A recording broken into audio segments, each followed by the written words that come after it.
Having opened the chequebook to the tune of £40 million for Archie Gray, Daniel Levy looks set to splash the cash again as serious Tier 1 journalists say that Spurs are going in hard for two of the most exciting, pacey forwards around. Meanwhile, could Marcus Rashford be out on his way from Old Trafford? And Arsenal seem to have jumped to the front of the queue for Ricardo Calafiori. All this and more on today's daily Premier League transfer news with me, Barnaby Slater, fresh out of the shower, giving you the Premier League news as early as possible today. Thank you for your support. Press the like button. Press subscribe to get these every single day into your YouTube.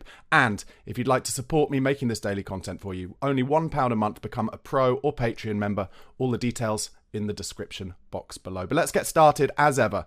Of course, always beginning with my beloved Tottenham Hotspur, and having signed Archie Gray just yesterday, and more news on that later in the episode.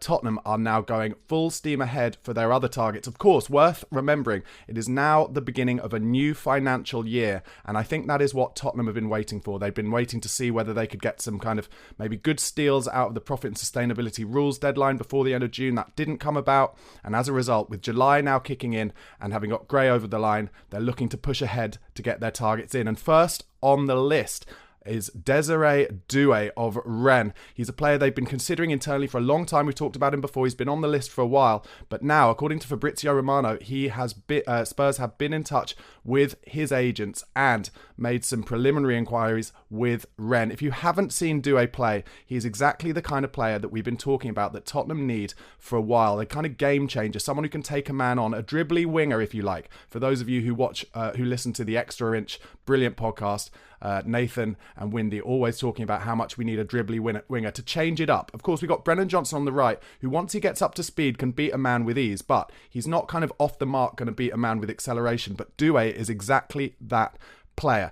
He's tricky, he's pacey, he's brave on the ball, very strong, drops the shoulder nicely, often takes two players on at a time and beats them, and that enables there to be loads of space elsewhere. Happy to get to the byline and hugs the touchline when asked to. All of this will suit exactly what Ange Postecoglou wants from his wide forwards. He's also versatile, can play anywhere across that forward line. And to me, it just looks like Postecoglou and Johan Lange, they are trying to get players through the door who can play in a multitude of positions. So we will never be short, no matter what the suspensions happen or what injuries happen. We will always have round pegs in round holes, if you know what I mean. So Desiree Doué looks like a very big possibility for Spurs. No kind of idea on what the fee would be. I would think probably somewhere upwards of £40 million. He's also got a really brilliant strike on him on the right foot. Loves to cut inside from the left-hand side and stick it into the corner. So let's see what happens with Desiree Doué. Another player that previously has been on Tottenham's list, and it had been thought that Spurs had kind of moved away from. But as of yesterday, all the talk suggests that maybe he's back on the list, is Wolves' Pedro Netto. The club have apparently held positive talks with Netto's representatives, and Ange Postecoglou loves him. My worry with Pedro Netto would be he's had a few hamstring injuries, and as we know from last season, when Ange Postecoglou gets a new player in and the way that he trains them, hamstring injuries can be an issue. Just take a look at Mickey van der Ven last season. But apparently Netto seems to be sold on the idea of joining Tottenham Hotspur. However, Paris Saint-Germain apparently also interested amongst other teams. Let me know what you think in the comments. Do you want Pedro Netto at Spurs? He's so brilliant on the ball. He's so quick. He really works well and has proven that in the last few years for Wolves under a counter-attacking system. My only slight worry with him, other than his hamstrings, would be we're going to be playing against teams who set up in a low block very often next season. It'll only be against the kind of top 4 or 5 teams in which they'll come at us. And is Netto the kind of player who can just beat a man with kind of dribbles as maybe someone like Desiree Doué can? Or does he need to be kind of running at speed from deep where he is absolutely lethal and ruthless? That is my only thought. Let me know in the comments. Am I wrong to worry about that? Is he the kind of player that Spurs should get? We definitely need more pace, and he has that to burn. As I mentioned earlier, some more information on the Archie Gray signing now. Obviously, it was announced yesterday morning and I'd already filmed this, so I'll give some of the comments. He said in his interview after signing for Spurs, he says, "It's a massive project under Ange and it's something I want to be part of. I'm a massive Celtic fan, so I love Ange. My whole family loves him. He's a massive factor.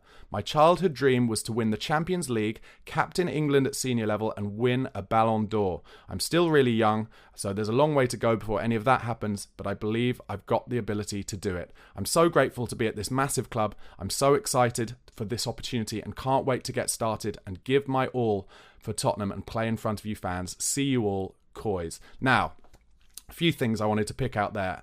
I love how honest this kid is. Only 18 years old. Of course, he will have been media trained to death, but seemingly he can't stop himself from just being hyper honest. Let's think back to the days of Robbie Keane. Robbie Keane used to sign for different clubs and say that he supported that club when he was a kid. I love that Archie Gray has come to Spurs and said, I'm a massive Celtic fan. He's just said it. I'm a massive Celtic fan, and that's why I love Big Ange Postecoglou. Now, Celtic obviously aren't a threat for Spurs, so it's, there's no problem with that, as if, it would be wrong if he'd said, I'm a massive Arsenal fan. But I just love the honesty of him, and I also love how he admits, I want to win the Champions League, I want to captain England, and I want to win a Ballon d'Or. The motivation, the drive that he needs to say that out loud and then try and follow it through. I love this young, hungry squad that Tottenham are putting together. Bergvall and Gray will, I think, push each other on into trying to make their break into the first team together, or, one at a time. But very, very exciting days for Tottenham. Really good technical options now in midfield. And as I've been saying for a long time, a young, hungry squad who can grow together and hopefully do amazing things.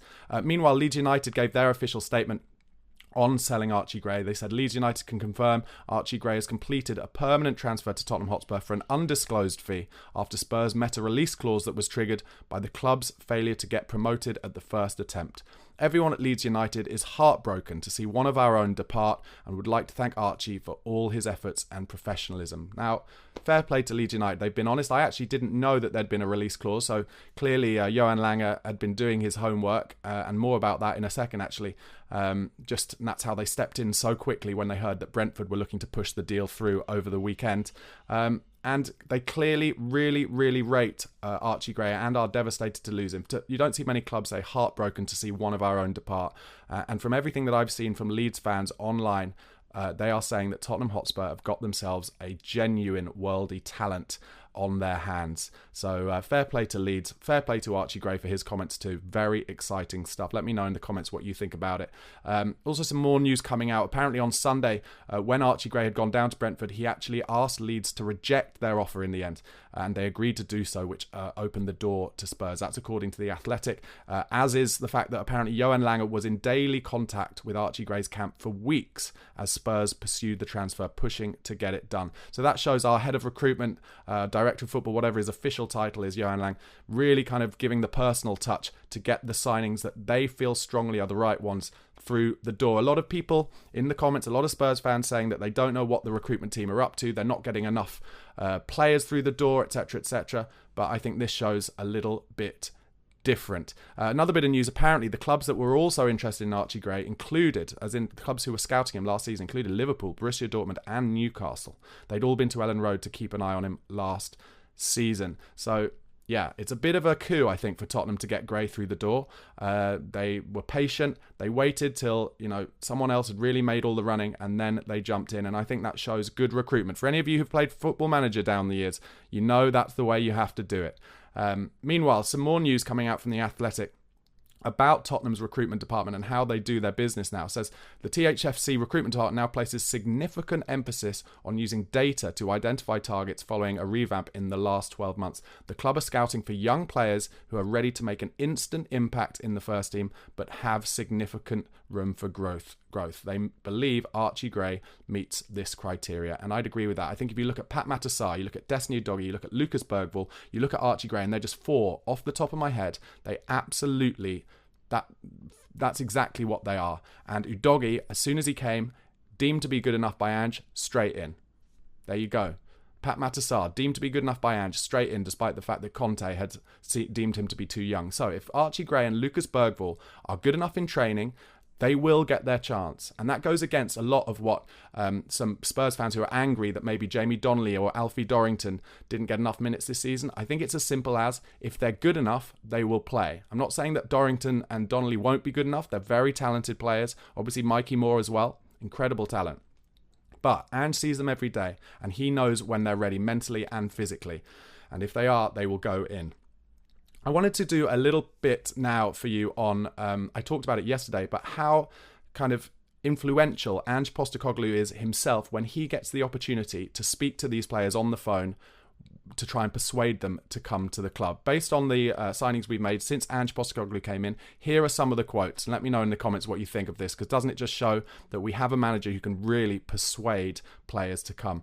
Guillermo Vicario, when he signed, he said, "The coach, he told me that the keeper is so important with his attacking mentality." So really bigging up that Vicario, if he came to Spurs, he'd be on the front foot and he'd be a vital player. James Maddison said when he signed, "Ange told me whether you come or not, you're going to see a completely different Spurs team under me," and that stuck with me that he said that. So Ange saying to a player who has other options, James Maddison had an option from Newcastle who would undoubtedly have paid him much more money, but he said to him, "You will see Tottenham play on the front foot, play aggressively, play in an attacking manner, whether you come or not. I want you to be a part of this. I want you to be a linchpin. But if you don't come, it's going to happen anyway, but don't miss the boat." And that really sold it to Maddison. This is really good.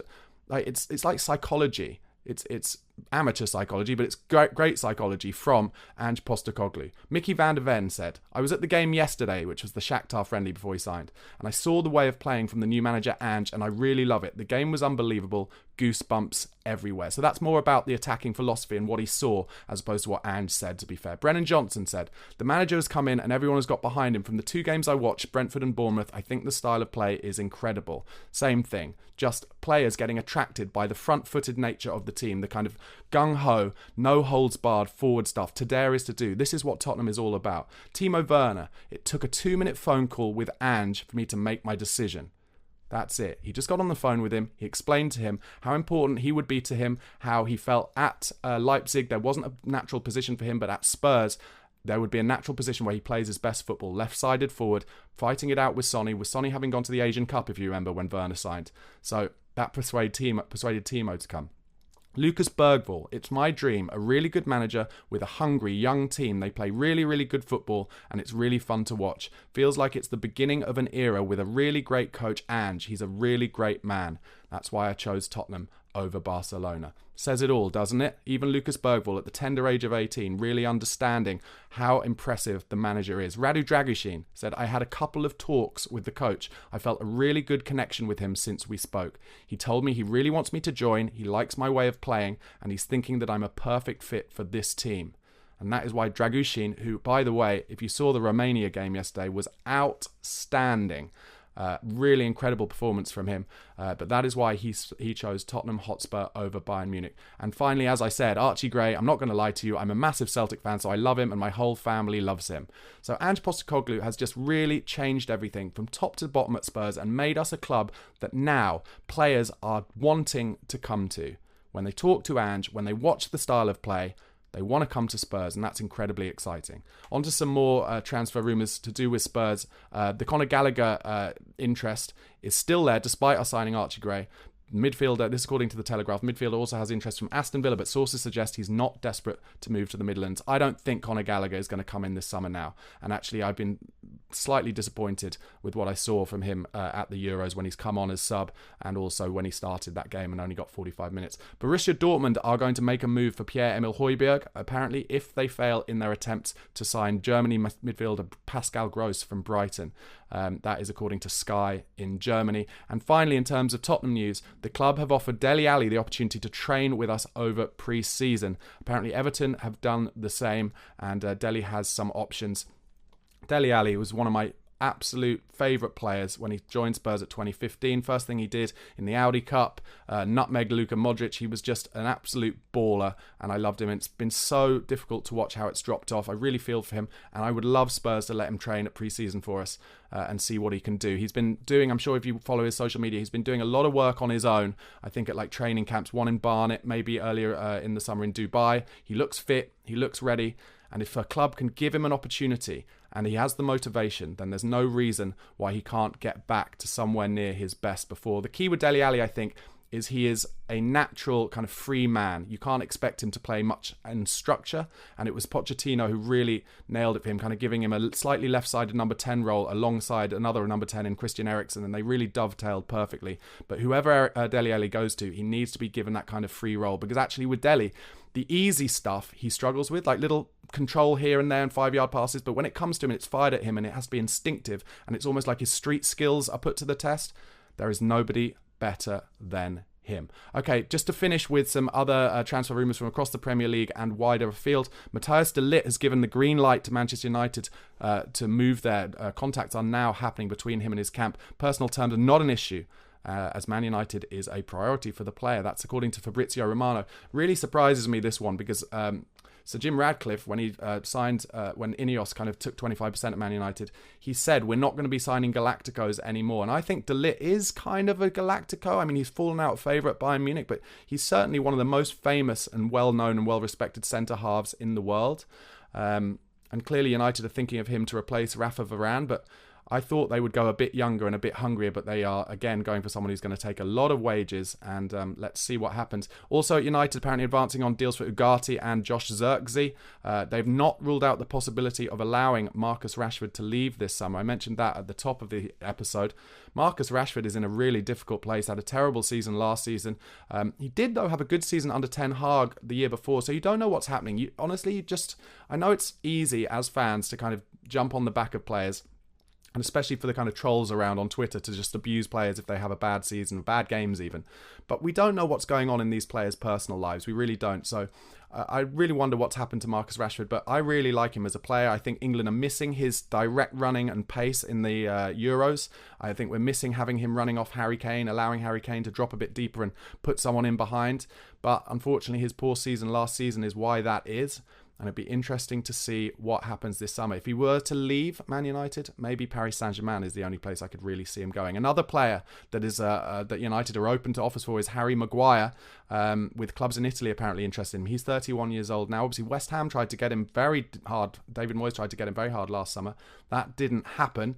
Maguire is a good stopper. He's a good defender. The pressure at Man United makes it very difficult. I don't think Maguire's done particularly that worse a job than Rafa Varane when he's been at Man United, to be honest. But clearly the fans don't love him, and United now willing to let him go. It'll be interesting to see what happens.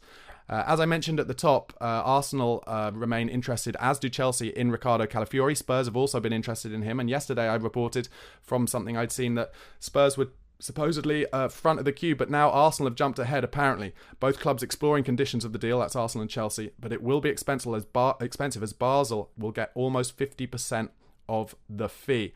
Bologna's preference is to sell to a club abroad. Meanwhile, Chelsea still hoovering up every young player because Todd Bowley and Clearlake, they just play Football Manager. They've got their kids playing Football Manager, and their kids tell them who to buy, and then they just go and buy them. So they've agreed a £40 million fee with Boca Juniors for 19-year-old defender Aaron Anselmino.